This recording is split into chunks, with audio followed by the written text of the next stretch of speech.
ikindi kintu umworozi yobwirizwa kumenya ni ugutegura umugambi kuko abantu benshi baratubaza umuntu yohera ku nkoko zingana. Umuntu ntashobora guhera ku nkoko zingana n'izundi yahereye ko kubera uburyo butaba bungana.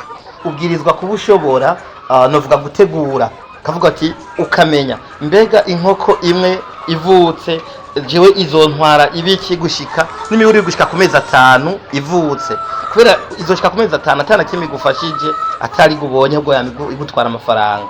Inyuma y'amezi 5 ni ushobora kugurisha amasake cyangwa ugashobora kuvuga ko ushoboye kubona irigi. Ntushobora kwinjira mu bworozi bw'inkoko utaza amahera winjijeyo, utaza amahera bizogusaba. Kavuga uti jewe rero ku buryo bufise ndashobora inkoko 20 ndashobora 30.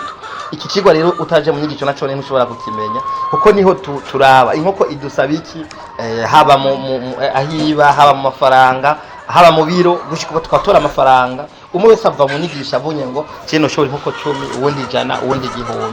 Nibi byaratumye aborozi benshi bahomba kupfa kumva akunze inkoko agaca zizana akazirunda muhira bigahera zimunaniye.